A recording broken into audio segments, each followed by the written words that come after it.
gobierno.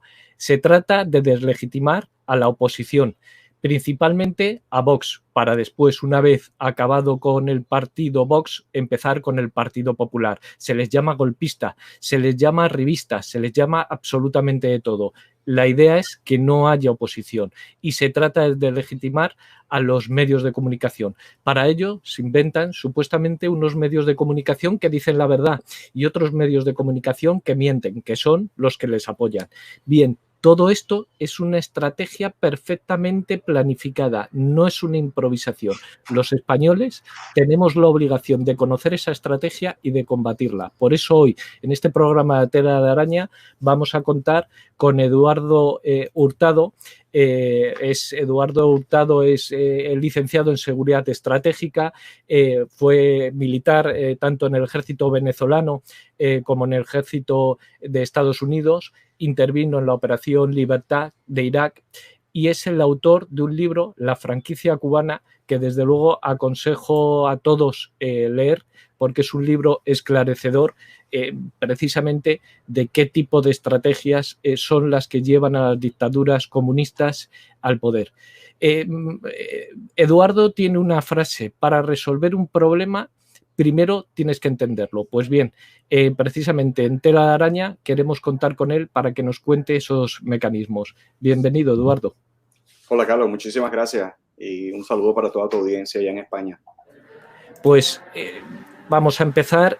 Bueno, el libro, abajo tienen en el banner el libro que de verdad aconsejo su lectura. Es de una lectura esclarecedora y ágil y además de fácil adquisición, pues está disponible en Amazon.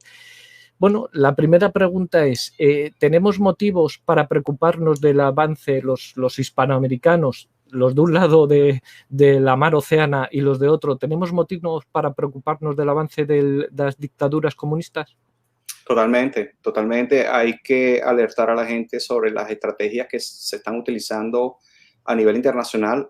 Esto no es nuevo, pero uno de los errores que cometimos en el continente americano es hacer caso omiso y subestimar la capacidad del socialismo o del comunismo disfrazado de democracia y de la guerra psicológica que se implementó aquí para adoctrinar a las masas. Y eso es lo que estamos viendo en algunos países de Europa, específicamente España. Usted ha calificado esta dictadura como dictadura científica. ¿En qué consiste esa dictadura, esa toma de poder? ¿En dónde está el cientifismo de este tipo de dictadura?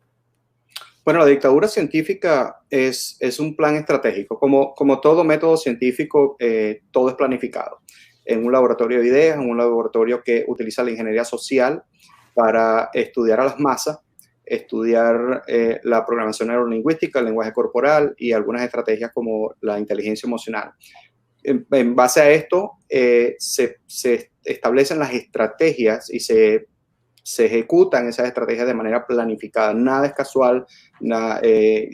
Se utiliza, por ejemplo, las estrategias de guerra psicológica, de control de masa, crimen organizado, inducción psicológica hacia las masas para adoctrinar las estrategias de caos, estrategias de crisis, todos esos factores que hemos visto hoy día en Latinoamérica. En el caso de España, estamos, como decir, en la primera fase, que es la fase de luna de miel, donde todo pudiese ser una falsa sensación de éxito de populista, pero eso tiene ya una función en esa primera fase de la dictadura científica. Sí, claro, además en España, yo no sé, me lo aclararás ahora, creo que cometemos el error porque el origen del mal, por así decirlo, nosotros lo situamos en Venezuela, en el régimen chavista, ahora protagonizado por Maduro. Es verdad que nuestra experiencia directa es el partido político Podemos, liderado por Pablo Iglesias, bueno, y un partido que además se ha disgregado en otros partidos, pero todos venían con una mochila desde Venezuela. Pero la realidad es que Venezuela es el origen o Cuba está detrás de todo. Bueno, mi estudio sobre la franquicia cubana yo lo quise hacer desde Cuba en adelante, porque Cuba ha sido el castrismo ha sido la fase transitoria entre lo que se originó en Alemania y Rusia hacia la parte hispana. Ellos han sido como los traductores de todo este sistema, ¿no? Pero yo no quise empezar tan atrás, yo quise empezar, bueno, desde la raíz del problema de Venezuela, que es Cuba, y siempre aclaro de que la franquicia cubana no se refiere a los cubanos, sino a los castristas. Creo que cometí un error ahí, pero bueno, ya el nombre estaba escogido. Debió haberse llamado la franquicia castrista y no la cubana, para no discriminar a los cubanos buenos. Pero comienza con los Castro. Los Castro han sido los impulsadores de esta franquicia, y como toda franquicia, siempre que se lleva la mejor tajada y el que se lleva la mejor parte de todas estas dictaduras es el que vende la franquicia. Ellos han desarrollado este sistema de dictadura científica y, bueno, ganan dinero asesorando a otros estados, a otros países que deseen adquirir esto que a ellos les ha resultado por 60 años, 60 y pico de años ya, vamos en ascenso.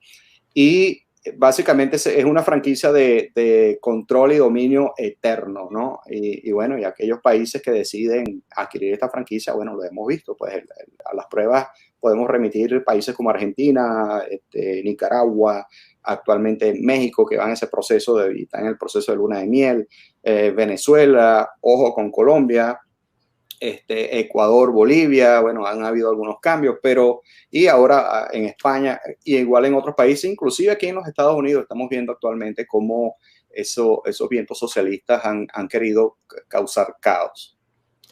Sí, es verdad que la patente, por así decirlo, puede ser de Rusia, pero no es posiblemente este sistema, esto que usted llama, y creo que con propiedad, esta franquicia cubana, lo que ha permitido al régimen castrista, porque pervivir durante todos estos años, porque no conocemos económicamente de qué vive Cuba. Ahora a lo mejor el turismo, pero es precisamente esta franquicia el que ha permitido la permanencia durante tantos años de este régimen. Totalmente, totalmente. Ellos han sido muy vivos.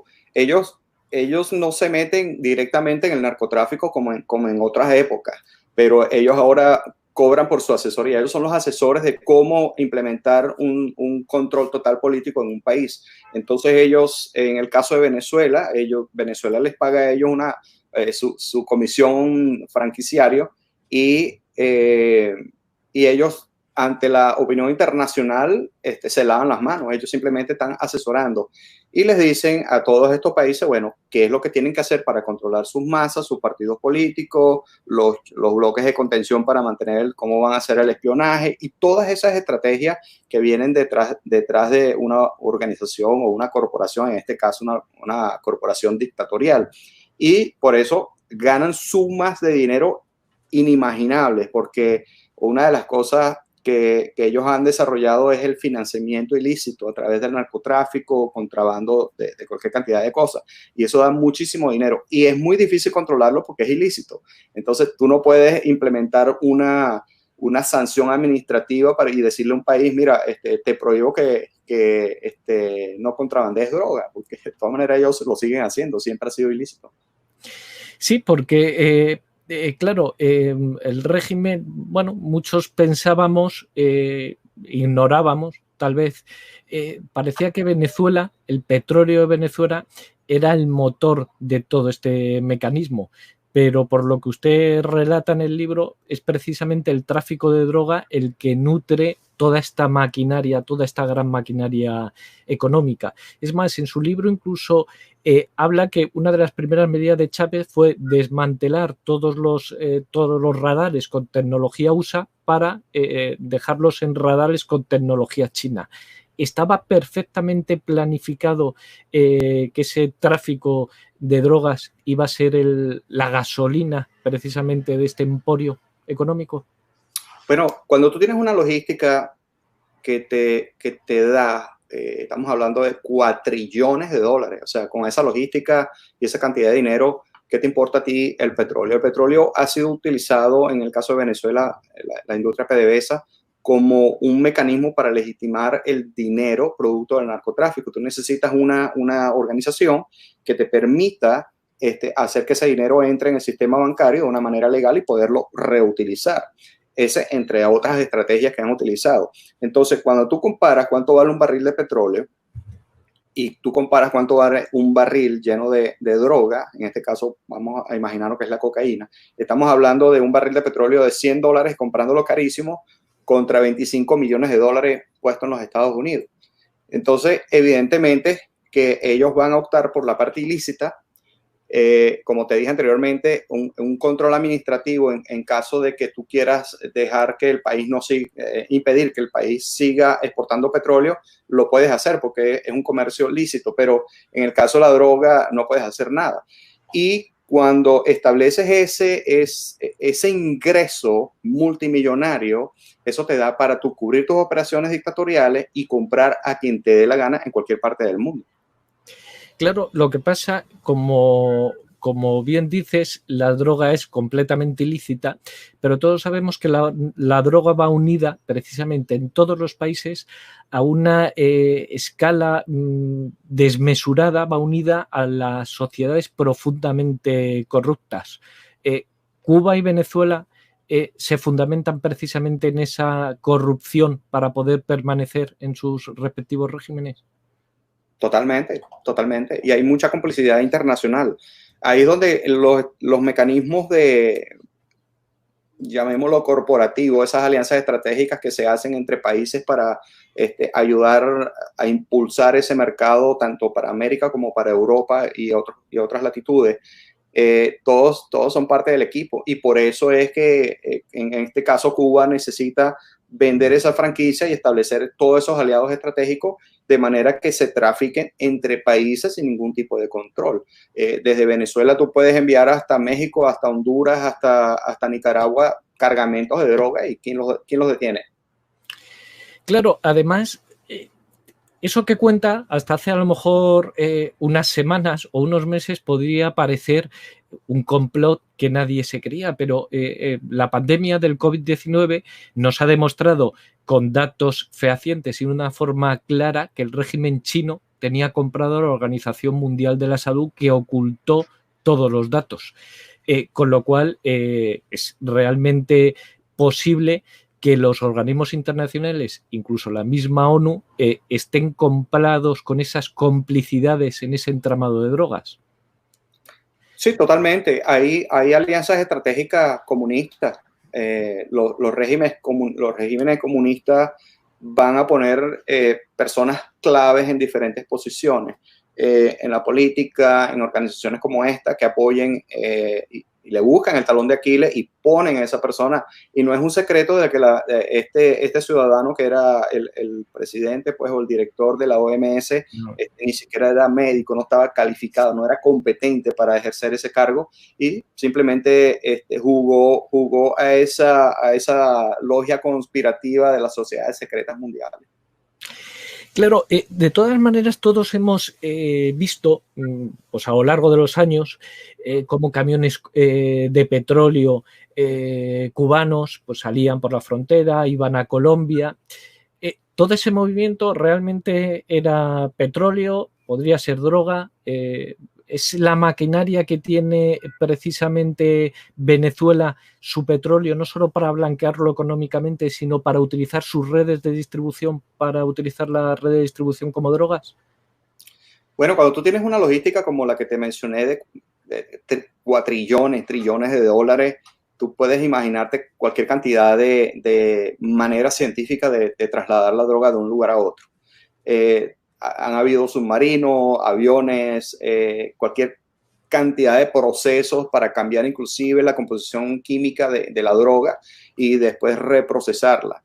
Y inclusive en los Estados Unidos, yo siempre digo que siempre nos hemos enfocado en que el productor de drogas siempre es Latinoamérica, pero tenemos también un problema en los Estados Unidos que es el que financia, es el que compra esa droga. Y aquí también hay mafias de carteles de droga que son los que pagan esa droga que se produce. Entonces hay una complicidad también en los Estados Unidos y en Canadá sobre ese flagelo de la droga.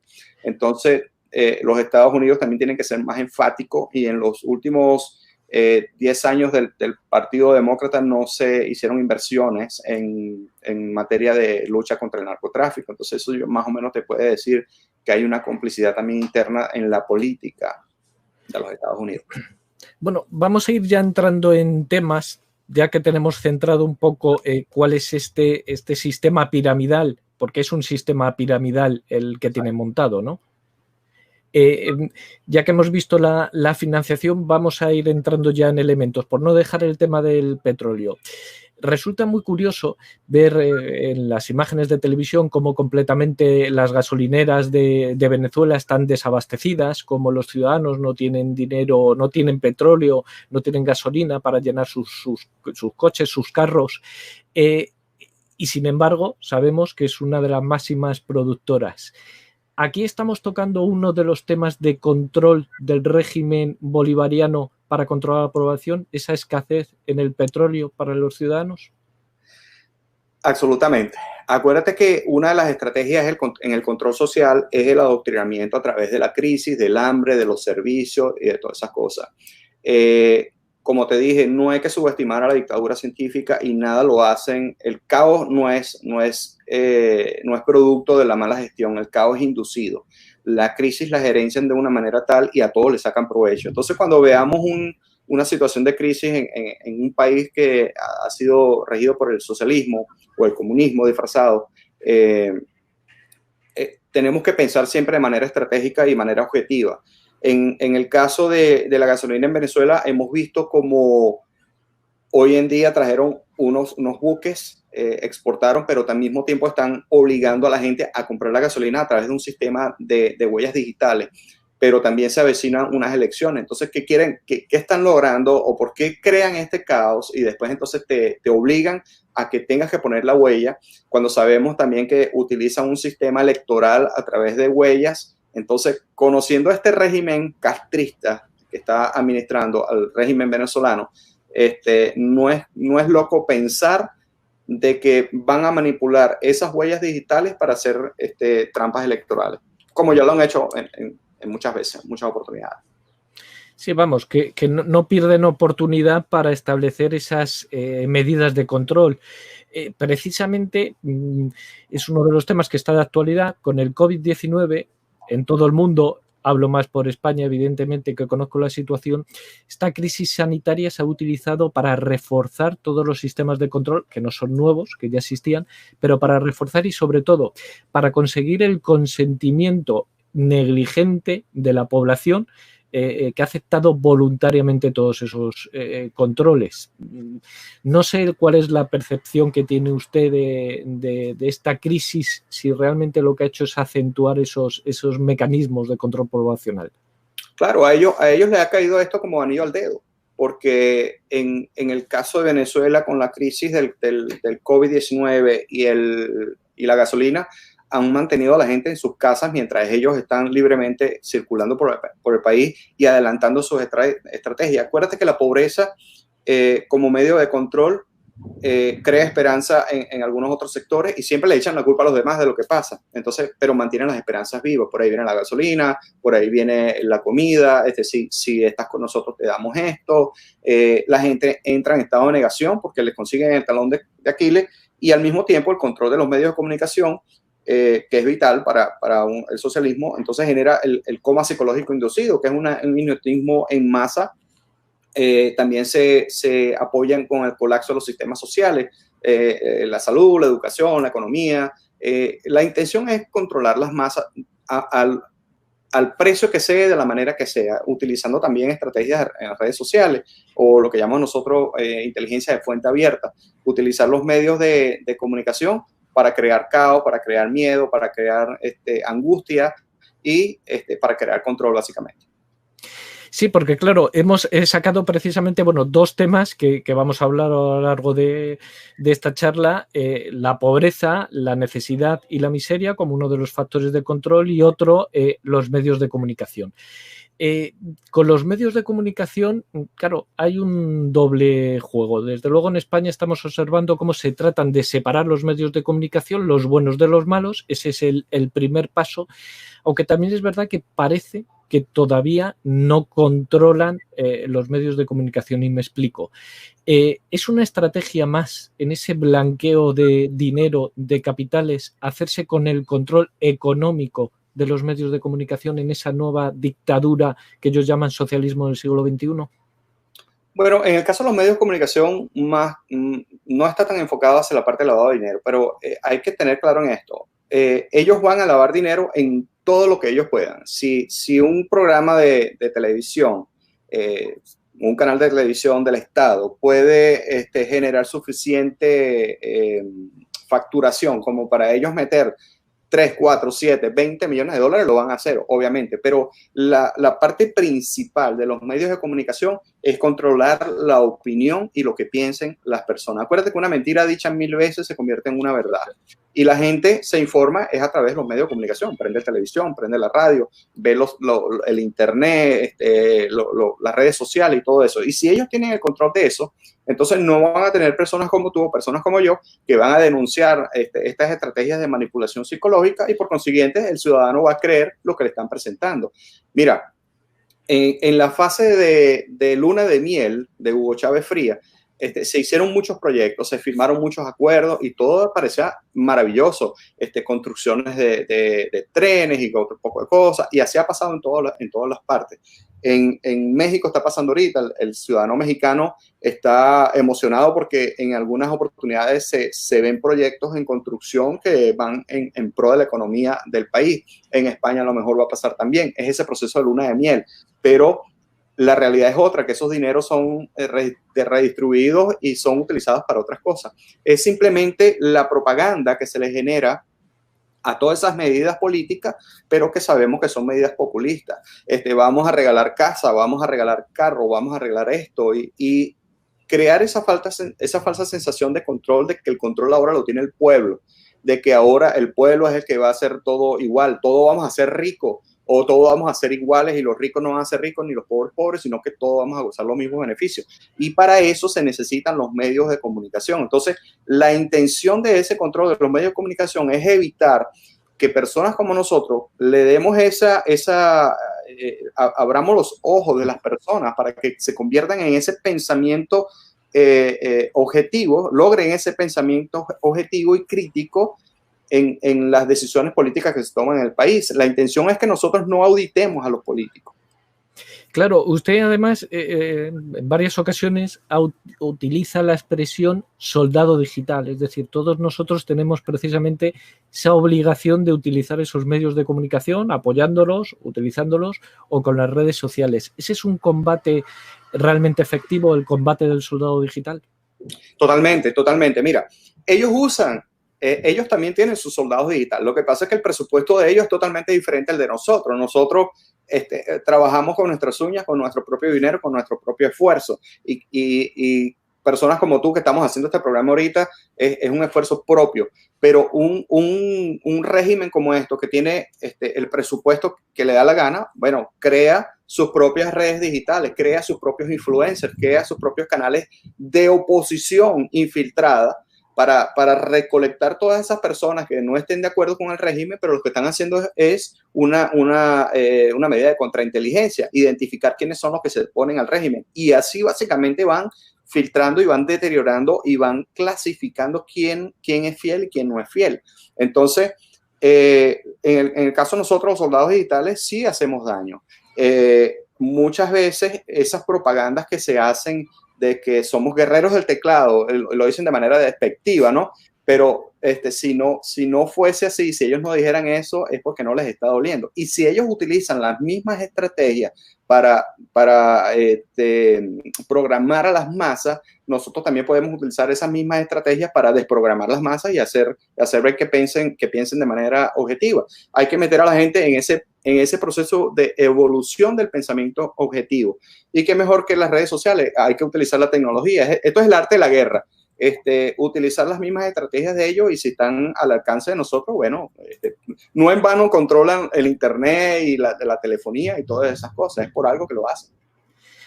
De todas maneras, bueno, ya hemos hablado del blanqueo del dinero, hemos hablado de los medios de comunicación. Hay otro tema interesantísimo que descubre en su libro La franquicia cubana, que es el manejo de la oposición política. Usted continuamente separa lo que es la verdadera oposición política de la falsa oposición. ¿Cómo podríamos explicar de una forma sencilla qué es eso de la falsa oposición política? Bueno, yo siempre me gusta describir esto con una estrategia que utilizamos en seguridad que se llama los sí condicional. ¿Qué pasa si esto sucede? Entonces, cuando tú tienes un centro de operación o de guerra psicológica, tú dices, bueno, yo necesito primero identificar a mis enemigos. ¿Quiénes son mis enemigos? Bueno, los militares honestos, los políticos que quieren realmente hacer algo bueno por el país, y tú identificas en esa matriz de riesgo, tú identificas quiénes son los buenos y quiénes son los malos. Entonces, tú planificas tu estrategia y tú dices, bueno, necesito infiltrar a mis enemigos. Tengo que hacer una red de contrainteligencia y una red de inteligencia y de espionaje, de manera que todos esos individuos estén esparcidos por el país, recolectando información e identificando a mis enemigos. Pero al mismo tiempo, el régimen de la franquicia cubana sabe, o el régimen de la dictadura científica sabe, que en cualquier momento puede surgir un líder emergente que conecte emocionalmente con las masas y simplemente me desplace políticamente. Entonces, antes de que eso suceda, en un escenario de sí condicional, yo digo, bueno, ¿y qué pasa si me sale un líder emergente? Bueno, antes de que me salga, yo necesito crear mi propio líder emergente, que básicamente es un enemigo ficticio que me voy a crear y que me dé una oposición dura, pero que a la final, en el momento en que se comprometa mi régimen, esa persona me va a ayudar a mantener. Entonces, ese es el juego político. Por supuesto, infiltrar a las Fuerzas Armadas, poner en los puestos importantes a personas que son leales al régimen, sobornarlos, por supuesto, van a tener diferentes tipos de beneficios. Y bueno, la gente que se compromete, la gente que no quiera comprometerse porque es honesta, simplemente la van a sacar a un lado, así de sencillo. Y bueno, y siempre van a tener personas infiltradas que van a estar monitoreando a estos ciertos individuos. Claro, esa oposición a veces, el problema que le ocasiona al ciudadano es descubrir cuál es la verdadera y la falsa oposición. Recientemente, bueno, hace año y medio más o menos, yo creo, surgió la figura de Guaidó en Venezuela.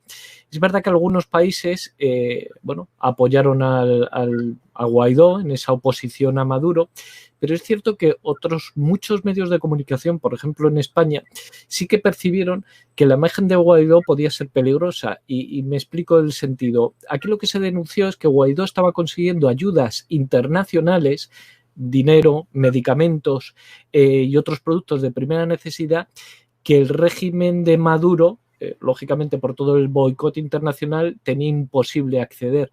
No puede ser, yo no digo que lo sea, no sé si usted lo habrá estudiado, no puede ser una estrategia Guaidó para evitar ese bloqueo internacional a determinadas mercancías o determinados capitales. Bueno, el escepticismo siempre hay que mantenerlo cuando trabajas con la parte de análisis y de inteligencia.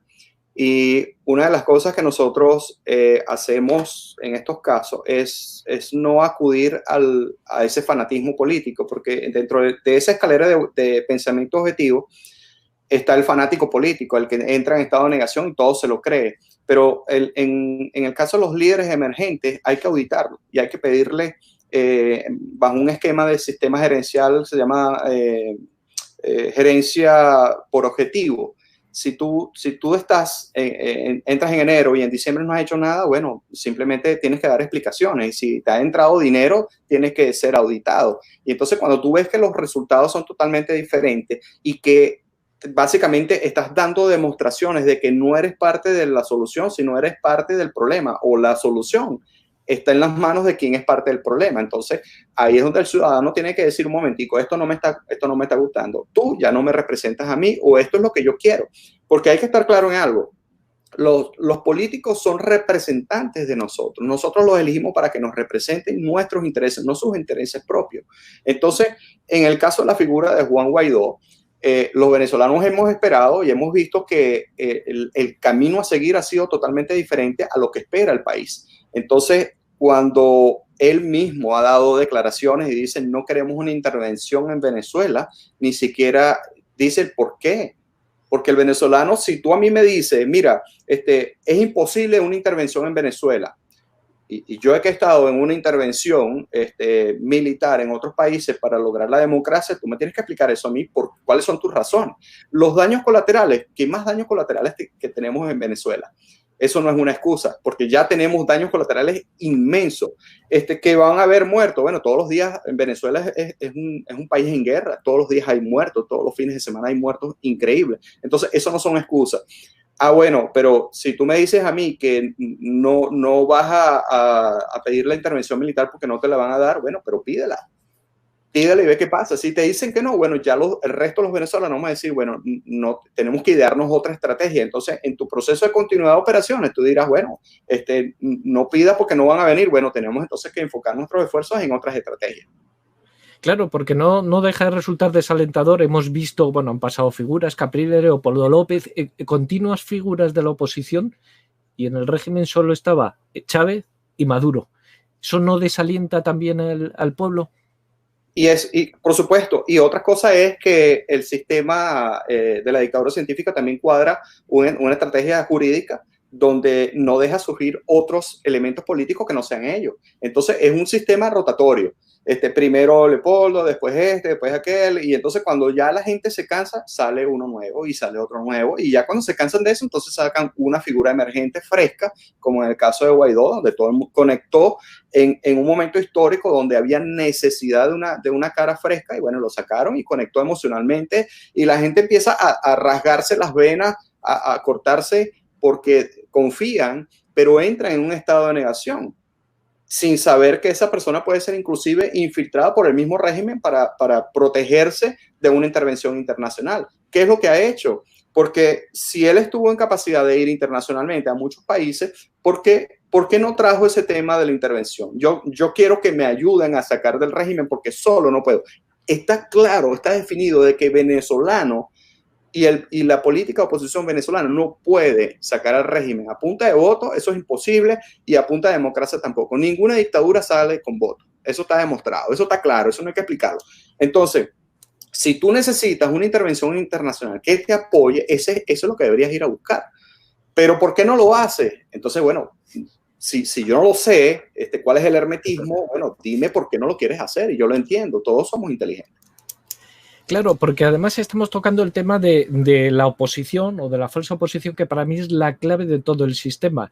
Y me explico, estamos ante una dictadura diferente. No son especialmente sangrientas de una forma evidente, sí a lo largo del tiempo, pero no llegan con una sangría brutal en un momento inicial. Y segundo, mantienen siempre una farsa de legalidad y de democracia. Esa es precisamente la gran estructura de este tipo de dictaduras, que se venden como democracia, y de ahí esa necesidad vital de tener una oposición controlada y domada. ¿Es precisamente ese factor la distinción principal entre este tipo de dictadura científica y otras? Totalmente. Mira, es un tremendo punto, porque fíjate que en Venezuela se crearon lo que llaman los grupos de choque o ejércitos paralelos o colectivos, y bueno, y hay un sistema estratégico ahí. Y cuando el país entra en rebelión y quieren tratar de derrocar al régimen, ¿quiénes son los que salen? No salen, bueno, salen los militares algunos, pero la gran mayoría de los que salen son estos asesinos que salen de las cárceles, de los barrios, armados y todo eso, contra una población indefensa, con manos pintadas de blanco y con ganas de liberar a un país. Pero a nivel internacional, cuando nosotros vemos el escenario con visión estratégica y lo vemos desde arriba, nosotros como internacionalistas vemos, bueno, aquí lo que es pueblo contra pueblo. Aquí no es la política de Nicolás Maduro, de Chávez, masacrando a un país. Aquí lo que ven los otros países es, bueno, de que hay una mitad de un país en acuerdo y otra mitad de un país en desacuerdo, y son los mismos ciudadanos que están defendiendo al presidente. Entonces, legitimizan perdón, esa parte de dictadura no es vista a nivel internacional, porque ellos lo ven como que, bueno, es un país en democracia, aquí, bueno, se pueden caer a palo entre ellos, mientras la parte de los derechos humanos se mantiene también a las expectativas, y dice, bueno, pero ¿cómo voy yo a proceder contra el presidente Maduro si el que le dio un palazo en la cabeza fue otro ciudadano que está de acuerdo con Nicolás Maduro? Entonces la cosa no es que se están violando los derechos. Y por supuesto hay complicidad internacional, la ONU, la OEA, los derechos humanos, ya lo acabas de decir con la OMS. Entonces el presupuesto te da a ti para financiar o generar donaciones muy sustantivas a todos esos organismos y bueno, por supuesto ellos van a mirar a la derecha en vez de mirar a la izquierda o van a mirar para otro lado cuando tienen que mirar de frente a lo que está constituido legítimamente. Sí, porque dinero tiene que haber, porque aquí desde luego desde España se percibía que los realmente subsidiados por el régimen venezolano era el partido Podemos, de Pablo Iglesias a la cabeza. Sin embargo, pocas semanas antes precisamente del COVID-19 estalló una de las crisis que se han olvidado con el COVID, que es que un ministro español, Ábalos, recibió en el aeropuerto a Delcy Rodríguez, vicepresidenta de Venezuela, y todos los testimonios reiterados por agentes de seguridad, incluso dicen que hay imágenes, se ve como ella portaba unas grandes maletas donde se sospechaba que había blanqueo de capitales. Claro, esto puede ser debido a lo que nos has explicado, que se necesita apostar por líderes emergentes e ir cambiando, es decir, la estrategia a veces es apostar a dos caballos para ver cuál puede ser vencedor, en este caso sería PSOE a través de Sánchez frente a Pablo Iglesias con Podemos. Mira, España está representando para Venezuela un punto estratégico en Europa. No es casualidad de que todas las personas que se van escapando de Venezuela cogen para España. No necesariamente van para Estados Unidos, van para España. Entonces, España está sirviendo como un paraíso fiscal para lavado de dinero, para legitimizar en los bancos esos capitales que salen producto del narcotráfico, de contrabando, entre otras cosas. Entonces,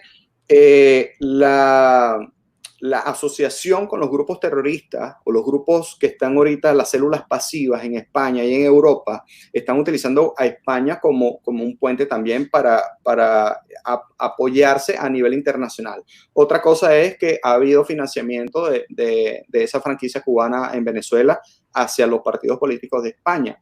En el caso de este señor Iglesias, no es secreto de que le han dado dinero para financiar su campaña política, para apoyar a los grupos subversivos. Acabamos de ver ahorita en Zaragoza un grupo de muchachos jóvenes saliendo en protesta a favor de los afroamericanos en Estados Unidos.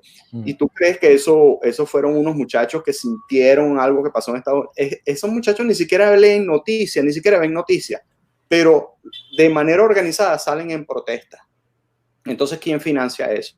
Esos son muchachos de células pasivas que han sido entrenados en diferentes lugares precisamente para eso, aprenden a generar caos y apoyar en determinado momento esas acciones delictivas de los socialistas, de los regímenes socialistas. Claro, porque aquí hablamos o introducimos otro elemento que es el uso de la violencia. Además, una violencia que a veces no es evidente.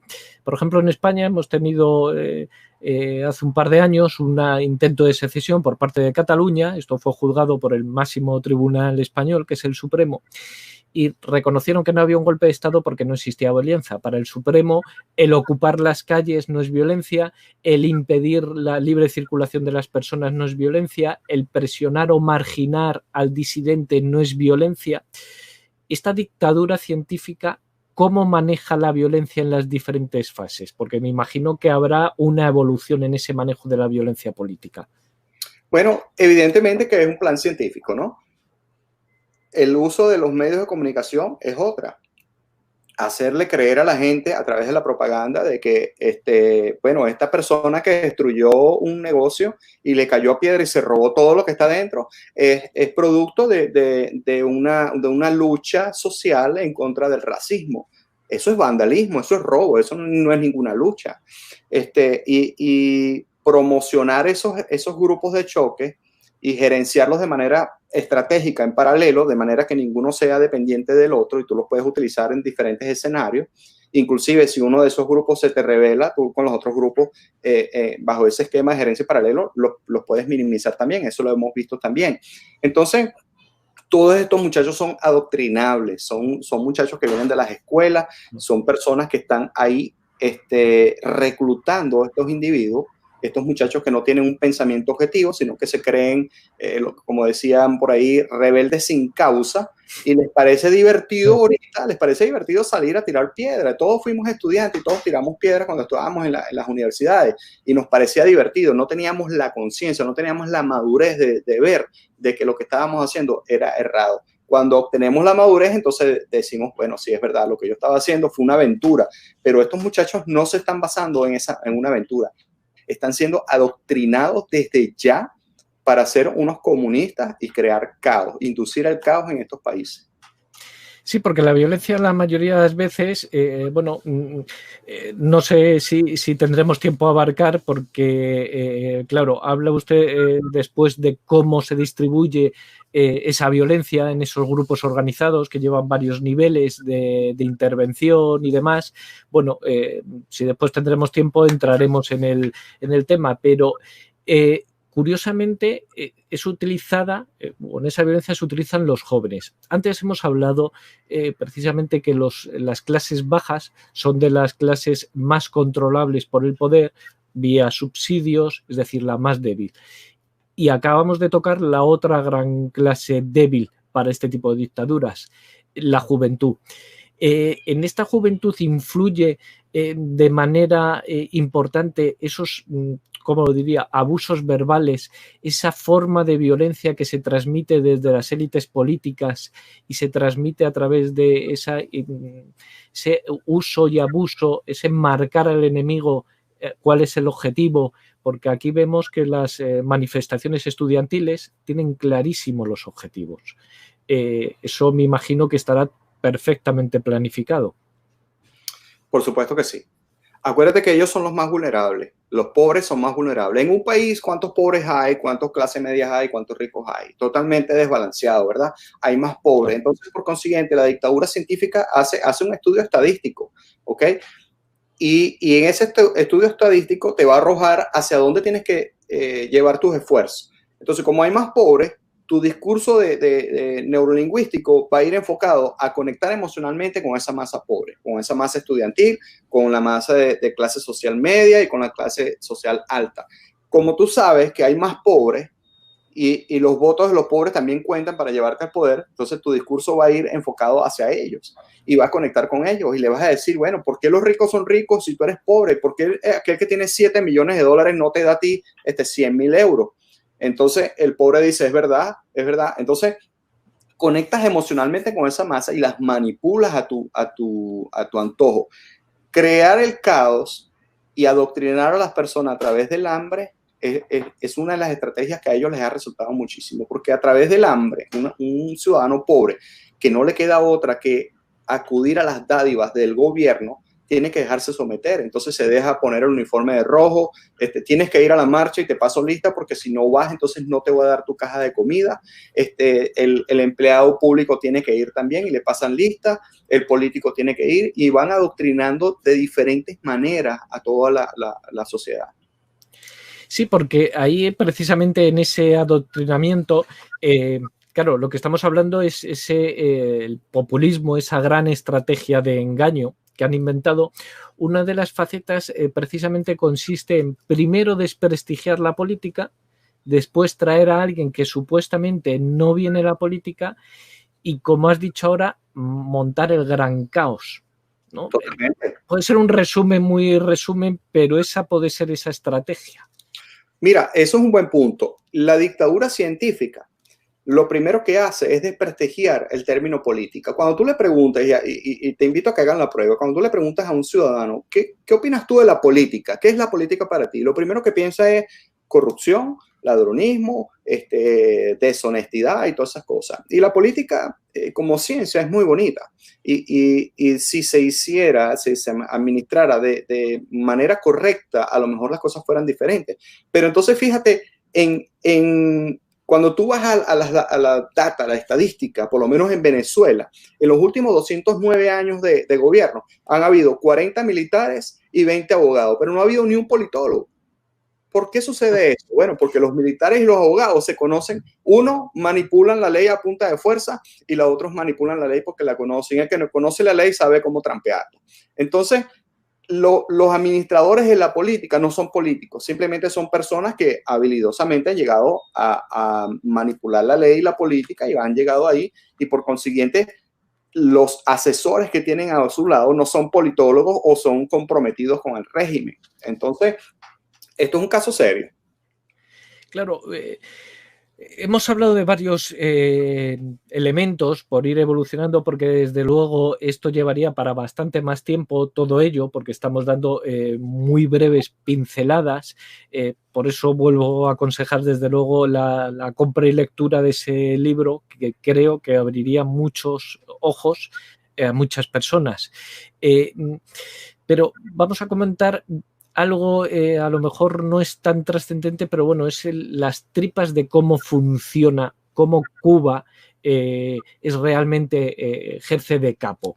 Es decir, cómo vuelve ese dinero a Cuba. Vamos a hablar brevemente de los médicos cubanos. Médicos cubanos que además en Europa han estado de actualidad porque han tratado, creo que no les ha salido bien, pero han tratado de colarlos en Italia.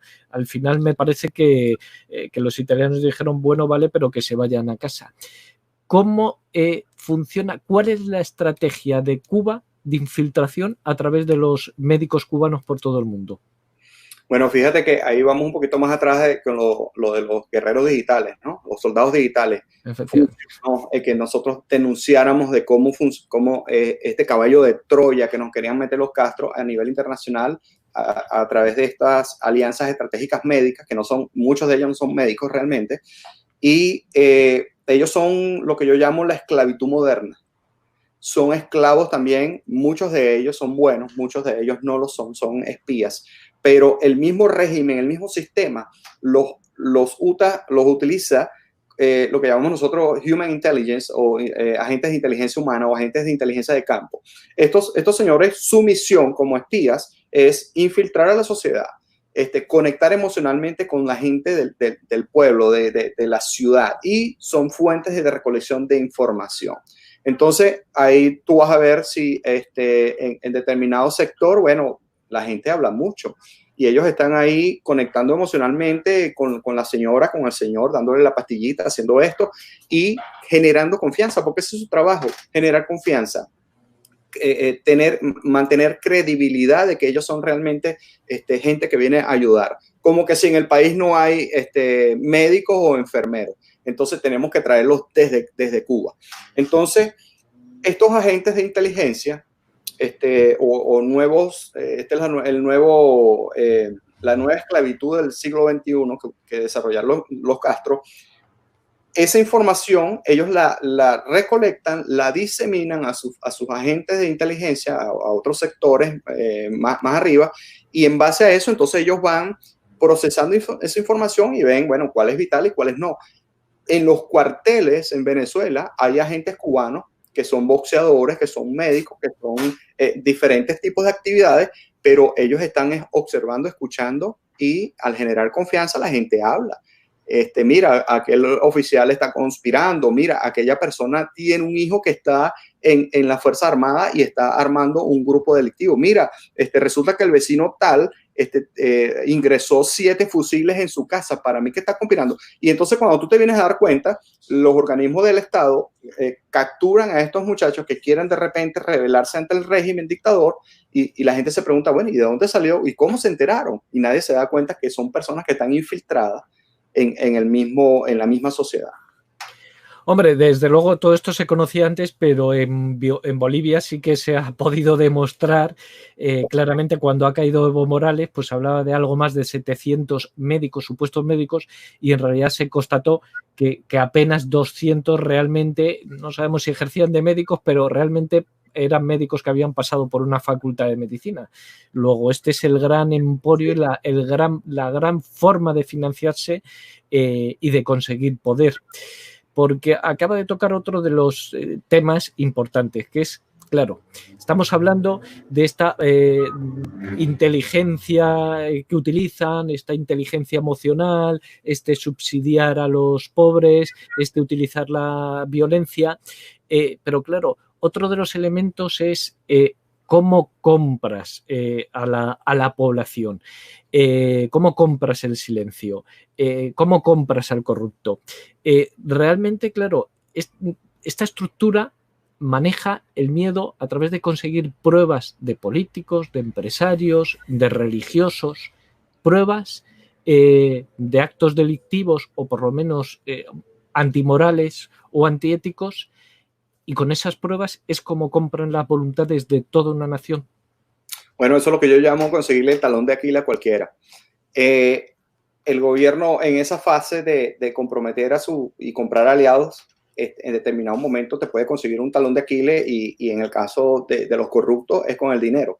Y hemos sabido que han habido denuncias en la oposición de Venezuela sobre casos de corrupción y esos políticos al final salen defendiendo al gobierno. Yo conociendo el tema desde otra perspectiva, te puedo decir que el político que se le revele al gobierno y le dé una oposición dura, en determinado momento le van a sacar su cartilla y le van a decir, mira, aquí te tengo firmado, recibiendo 2 millones de dólares, 3 millones de dólares. Es más, aquí tengo la cuenta donde te lo depositamos y aquí tengo el video cuando te lo dimos y aquí tengo la conversación cuando lo hicimos. Entonces tú decides cómo quieres hacer, porque yo te puedo voltear el caso y acusarte de corrupción y meterte preso. Entonces tú decides, o hablas a favor mío, o bailas al son que te toco, o simplemente vas preso.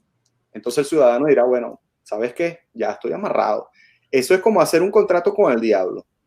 Otra cosa que te quería mencionar con los médicos cubanos es que cuando tú recibes 20,000 médicos cubanos o enfermeros o lo que sea, o 20,000 personas de Cuba que vienen a hacer un trabajo social o de cooperación o estratégico, lo que sea, el país está pagando por cada ciudadano aproximadamente entre 4 y 6,000 dólares. Eso no es gratis. Cuba lo cobra. Yo he entrevistado, mira, médicos aquí en los Estados Unidos que han estado en Venezuela y en Brasil, y ellos, aún estando aquí, tienen tanto temor. Imagínate tú el estrés postraumático que le han causado a estas personas, que muchos de ellos se desconectaron y han querido olvidar la historia que han vivido en Venezuela y en Brasil.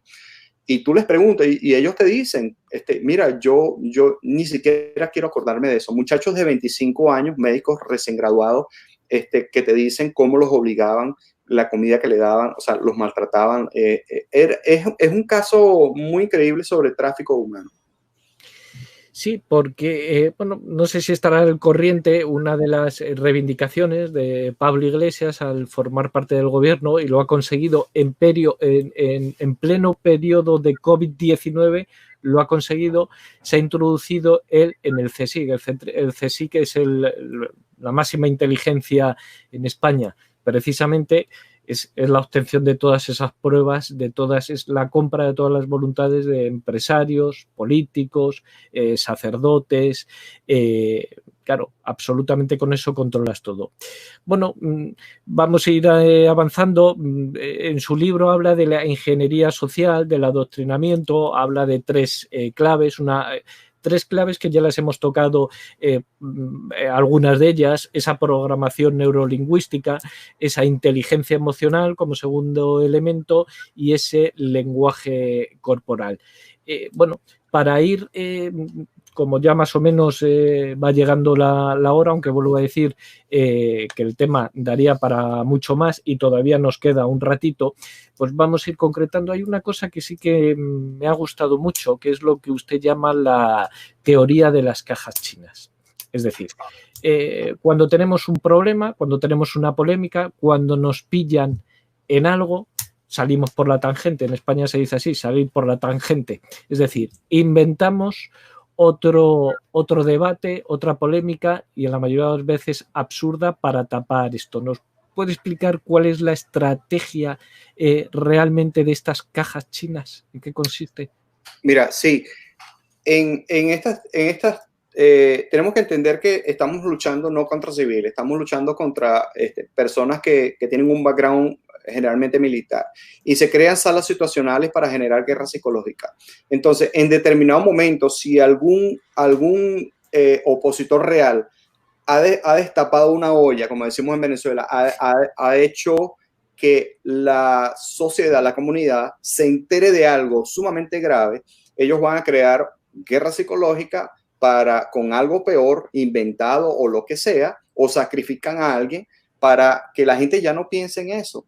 Entonces, fíjate lo que pasó aquí en Estados Unidos con el COVID-19 y la protesta del antirracismo Antirracismo. ya nadie está hablando del COVID. Eso es una clara demostración de que como un escándalo tapa otro.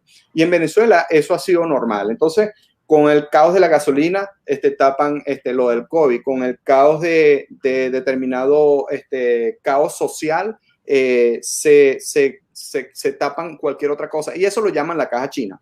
Entonces, tenemos que aprender a identificar que en determinado momento van a haber cosas sumamente graves que no se pueden tapar, pero que el gobierno va a utilizar esas estrategias de guerra psicológica y arman otro escándalo y como tienen dominio de los medios de comunicación, entonces ponen a la gente a hablar de esas cosas y se olvidan de lo más importante.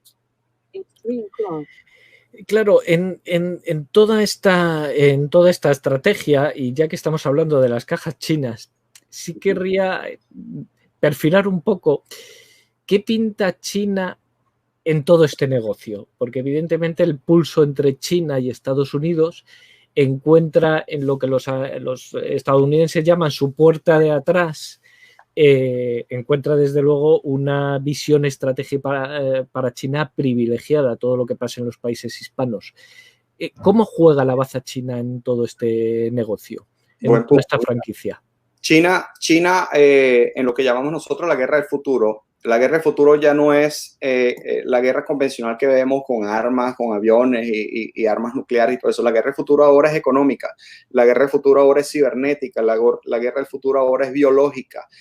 Diferentes métodos que causen un daño colateral o un caos, como lo hemos visto hoy en día con la pandemia.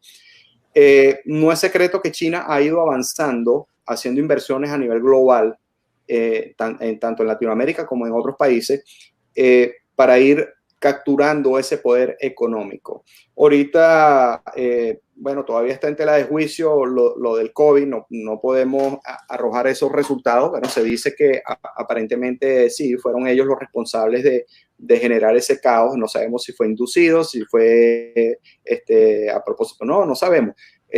No podemos, tenemos que ser muy cautelosos con las opiniones de las personas porque hasta que no salga nada oficial es mejor mantenerse al tanto. Pero no es secreto de que hay una guerra por poder entre China y los Estados Unidos y hemos visto las reacciones del presidente Trump, cómo ha ido ahora desplazando las empresas norteamericanas de China y a lo mejor las va a mover hacia Japón, hacia otros países asiáticos o inclusive hacia Centroamérica o a los Estados Unidos. Hay paquetes ahorita que se están dando para promover esa reactivación económica con estas empresas. Entonces vamos a ver a lo mejor en un futuro cercano productos hechos en los Estados Unidos o la economía moviéndose más hacia el país o hacia el continente americano. Bueno, ya hay alguna, bueno, ya el público, quien quiera hacer preguntas, ya hay algunas preguntas. Voy a aprovechar algunas preguntas que tenía yo pensadas y algunas, vamos a reelaborar algunas que ha hecho el público con algunos temas que no hemos podido tocar por temas de tiempo. Por ejemplo, nos dicen, la Iglesia Católica todavía tiene una influencia en Hispanoamérica. ¿Qué papel juega la Iglesia en Venezuela? Y aquí querría yo sumar alguna cosa más, por meter algún elemento más. La masonería. Y digo esto porque Fidel Castro era el elegido para la masonería. Chávez, Maduro y Guaidó también militan en la masonería, porque de hecho se comentó mucho el conflicto que había entre los masones. La masonería internacional apoyó a Guaidó y la masonería nacional venezolana parecía que estaba como Maduro. Bueno, las religiones y muy especialmente la Iglesia Católica, ¿cómo puede jugar para derrotar a esta dictadura? ¿Y qué papel juega la masonería en estas dictaduras? Bueno, sí, cuando yo estudié en la universidad una clase que se llamaba Sociedades Secretas, me especialicé en la parte religiosa y se destapaba lo que era la logia más poderosa del mundo, el cual es el catolicismo, a través del Vaticano. Y lo que quiero decir es que el Vaticano ha sido infiltrado. no es secreto para nosotros que tenemos un papa socialista que apoya el comunismo y que defiende el comunismo. Entonces, mira, 2 más 2 son 4. La gente, lo que pasa es que el escepticismo a veces en ese pensamiento objetivo, y siempre lo nombro por esto, porque la gente se mantiene en los primeros escalones, que es el mito, la magia y el fanatismo, y hasta la filosofía. Y entonces entran en un estado de negación y entonces ven a un cura pedófilo y entonces no lo juzgan, porque es que es cura. A lo mejor cometió un error. No, eso es mentira. Entonces, la objetividad no la podemos perder. Tenemos que irnos siempre basándonos hacia la parte científica o de sentido común para nosotros razonar de manera lógica y decir, bueno, cometiste un delito, a mí no me importa si eres cura o no eres cura. En el Vaticano hay muchos secretos y hay cosas que muchos ciudadanos nos preguntamos, bueno, pero si tú estás llevando el mensaje de Dios y llevas millones y millones de dólares encima, ¿por qué si realmente tú estás llevando un mensaje espiritual, por qué no compartes esos millones con los ciudadanos que lo necesitan? Y como esas muchas preguntas.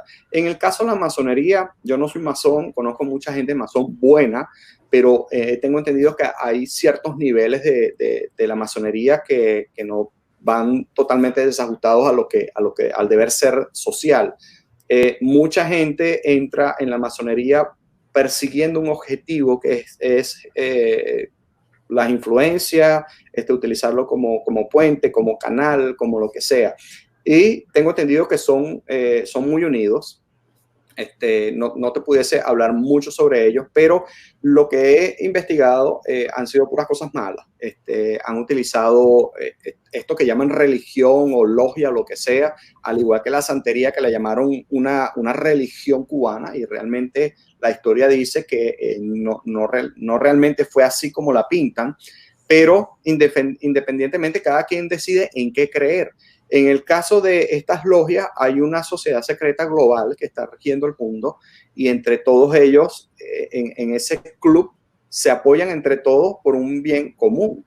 Y ese bien común es el control social de todas estas masas, y sabrá Dios con qué finalidad, ¿no? Ahorita estamos viendo en Estados Unidos que, como dice el presidente Trump, se están drenando las cloacas, y estamos viendo casos de pedofilia, de tráfico humano, estamos viendo casos de multimillonarios influyentes, como el caso de Jeffrey Epstein, en donde se han destapado muchas joyas y hay muchas personalidades involucradas. Eso es otro tema también, pero cuando tú ves que a través de una religión o a través de la mala utilización de la palabra de Dios, llegas a objetivos para beneficio propio y para tú satisfacer tus necesidades humanas, y entrar en corrupción y entrar en delitos, entonces es como que desfasado con el deber ser, ¿no? No debemos olvidar que no tenemos que hacer a los hombres los ídolos. Tenemos que creer en Dios, tenemos que creer en algo. Eso es una teoría humana, eso es una necesidad humana, en creer en algo. No estoy diciendo que cree en lo que tú quieras creer, pero cree en algo. Pero no te bases en que este representante o esta persona que dice ser representante de Dios, tengo que seguirlo y tengo que hacer todo lo que él diga, porque es un hombre, es un ser humano como uno. Otras de las preguntas que desde luego, claro, no hemos tenido tiempo porque si no se hubieran desarrollado es cómo juega la tecnología Big Data y la inteligencia artificial en todo este sistema de control poblacional, porque me imagino que tiene una importancia clave en todo el sistema. Totalmente. De hecho, la ingeniería social está basada en la Big Data, la información, la estadística. Con estadística tú puedes medir todo y tú puedes arrojar y tomar mejores decisiones basado en esa información. Y basado en esa información, tú generas una programación neurolingüística, un lenguaje corporal, o cómo le vas a hablar a esa masa. Tú puedes determinar cuántos pobres hay, cuántos ricos hay, cuántas mujeres hay, y en base a esa información, la información es poder, y en base a esa información tú generas tu estrategia. Eso se genera con Big Data, eso lo hacen en las partes corporativas, en negocio y todo eso, y en la política también, porque también existe el mercadeo político y la propaganda política también. Bueno, pues para ir concluyendo, simplemente vamos a hacer una visión muy rápida de algunos países. Bolivia, tras la caída de Evo Morales, ¿algo cambia? Por supuesto que sí. Creo que Bolivia reaccionó de manera eficiente. no sabemos todavía si va a ser efectiva, estamos esperando cambios democráticos, pero acordémonos que en todos estos países la dictadura científica siempre tiene una retaguardia y siempre tiene mucha gente infiltrada y mucha gente comprometida. Entonces, en el nuevo régimen político que se está levantando en Bolivia, deben haber gente infiltrada y comprometida y que van a tratar de recuperar el sistema dictatorial de Evo Morales. Hay que erradicar eso de manera radical, digámoslo así, algo como lo que pasó en Brasil. Fíjate que en Argentina hubo un cambio de los Kirchner a la democracia de Macri, pero sin embargo esa estrategia de retaguardia hizo que volviera los Kirchner al poder. Entonces, esos 5 años de gobierno, 4 años de gobierno en Argentina durante Macri, la oposición o ese sistema de retaguardia se enfrascó en hacer un régimen de oposición durísima, de sabotaje, de manera que la gente empezaba a decir, bueno, pero es que yo antes estaba mejor. Ahora con este señor estoy peor. Antes me regalaban la comida, ahora tengo que salir a trabajar para ganármela. Así gane más y así tenga más comida, pero ahora tengo que salir a trabajar para ganármela. Bueno, ya hemos visto Bolivia, Argentina implícitamente, Ecuador, Rafael Correa, Lenín Moreno. ¿Alguna modificación? Yo creo que Rafael Correa era muy vivo, ¿no? Él se aprovechaba mucho de las dádivas del gobierno de Hugo Chávez. No considero que hacía mucho daño al país, sin embargo era parte del socialismo, quería reinar por siempre. Y fíjate que ahorita quería volver, pero ahorita está metido en problemas. Hay un proceso de transición ahí medio ligero, pero hay que mantener el ojo con Ecuador también. Colombia, Iván Duque, se defenderá mejor porque Colombia es la pieza a batir que quiere precisamente todo este socialismo del siglo XXI. ¿Se defenderá mejor que Juan Manuel Santos en toda esa jugada de Timochenko, del blanqueo, del... Mira, Colombia es un caso sumamente importante, ¿ok? Yo lo dije en el libro que si Iván Duque no erradicaba primero la guerrilla de Colombia, el próximo presidente en Colombia va a ser un guerrillero.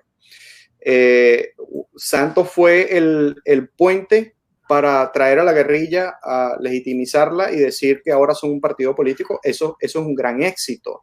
Cuando el guerrillero terrorista, no recuerdo el nombre ahorita, que compitió contra Duque, alcanzó el 42% de la votación, de las elecciones. Eso es un éxito. Para hacer la segunda vez que va hacia la presidencia, obtiene esa cantidad, eso es un éxito para él. Y Iván Duque gana porque el tercer partido político decide darle ese 15, ese porcentaje pequeño para que él gane. Pero si se lo hubiese dado a Petro, es el nombre de él, hubiese ganado el guerrillero.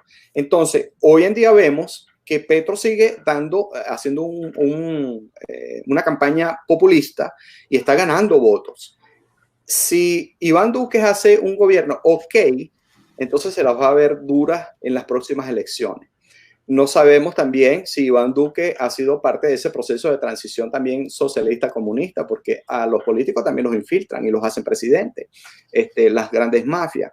Entonces, Colombia no puede pensar ahorita que está protegida, porque puede ser muy vulnerable y puede darse el caso que el dinero del narcotráfico venezolano o de esta logia sea el que financie toda la operación. Financien todo una campaña electoral y se les monte en el gobierno a Colombia y Colombia sea ahora parte de ese sistema socialista. Y acuérdate que Colombia siempre va a Cuba y los cubanos van allá. Y bueno, ahorita porque los Estados Unidos han conseguido un aliado y han mantenido a Colombia casi que al margen, pero las elecciones vienen pronto.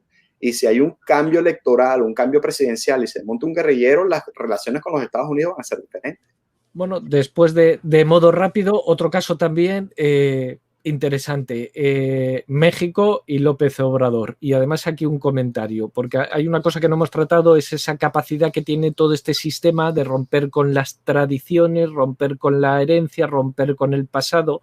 López Obrador se ha caracterizado por los ataques sistemáticos a España, la herencia hispana, a todo lo que el pueblo mexicano considera como propio. López Obrador entra en el juego de todo este tinglado comunista?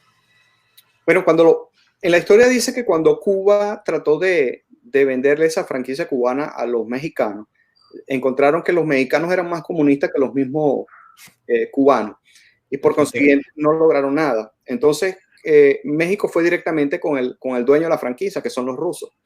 Y evidentemente son parte ahora del equipo. Pero los mexicanos están incurriendo en el error, a mi parecer, en el mismo error que cometimos los venezolanos y muchos latinoamericanos, que es tener el ego muy alto. Tener esa opinión de decir, eso le pasa a los demás y a mí no me pasa porque yo soy bien inteligente, a mí no me van a manipular y todo eso. Mira, no es secreto de que México es un país con un alto índice de corrupción, con mucho narcotráfico, por ser un país fronterizo con los Estados Unidos. Es el país embudo, porque todo el narcotráfico que viene de Sur y Centroamérica tiene que caer en México. Entonces, obviamente que el Estado, el gobierno, el régimen, como lo quieran llamar, es partícipe de eso, está infiltrado. Entonces, ahorita el mexicano está viendo acciones positivas del presidente López Obrador y las aplaude y dice, están viendo el resto del mundo, vean lo que está pasando en México. México no es Venezuela, México no es Ecuador, ni Bolivia, ni Argentina, ni España. México es México y somos bien antitiranos. Y la realidad es otra. La realidad es que en México está controlado por el narcotráfico y el narcotráfico rige la política en México. Y va a ser sumamente difícil para México salir de una dictadura científica como la que se está implementando. Ya hay una dictadura del siglo XXI, disfrazada de democracia, pero esta implementación del socialismo en México es sumamente peligroso. Y creer que no va a pasar porque son los vecinos de los Estados Unidos, mira, si está pasando en Estados Unidos, ¿tú crees que no va a pasar en otro país?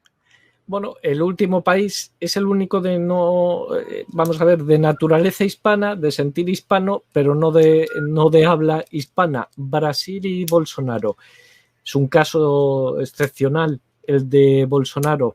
¿Cómo puede jugar esa baza en toda esta estructura? Bueno, Bolsonaro hizo lo que han debido hacer algunos otros presidentes, erradicar el socialismo. Simplemente lo primero que hicieron fue recoger a todos los castristas y los expulsaron del país. Así de sencillo. No queremos asesores aquí, no queremos agentes de contrainteligencia, no queremos y trajeron a la justicia a todos aquellos corruptos que tenían cosas pendientes con la ley. El sistema no es perfecto porque tú no puedes hacer que un país que ha estado sumergido en la corrupción por los últimos 30, 40 años, no lo vas a hacer un país honesto en un periodo presidencial. Y además de que la política se maneja así, entonces dice, bueno, no resuelvas todo, resuelva un 30% para que puedas repetir y solventas otro 30% y le dejas a los demás también. Entonces, desafortunadamente es así. Pero Bolsonaro hizo algo muy inteligente, que fue erradicar ese socialismo, expulsarlo del país para él poder gobernar según sus ideales políticos y sus ideales democráticos. Y por eso que más o menos Brasil se está recuperando en la parte política y en la parte económica también. Bueno, pues por desgracia tenemos que llegar al final del programa. Nos hemos excedido un poquito, lo justo y necesario, 1 hora y cuarto. Nos hemos excedido de lo previsto, porque desde luego materia había de sobra y vuelvo a aconsejar la lectura de la franquicia cubana. Simplemente para despedirnos de todos nuestros oyentes, bueno, la corrupción como resumen de todo lo que hemos estado hablando esta tarde con Eduardo, la corrupción y el miedo, no la sangre, podían ser las claves de esta nueva corrupción, la manipulación informativa, el sentimentalismo alejado de la razón, que hace a muchos creer en esas voces de sirenas que nos emiten este nuevo populismo. Bueno, todos, la estimación del disidente, todos estos son claves que maneja esta nueva dictadura. Y frente a esta nueva dictadura, la solución, o una de las soluciones, es el soldado digital. Es precisamente lo que hemos estado haciendo hoy, desenmascarando algunas de sus estrategias, exponiendo algunos de sus fines, marcando o anticipándonos algunos de sus objetivos y, desde luego, formarnos con la lectura, por ejemplo, de la franquicia cubana, con vídeos como este, y empezar, si tenemos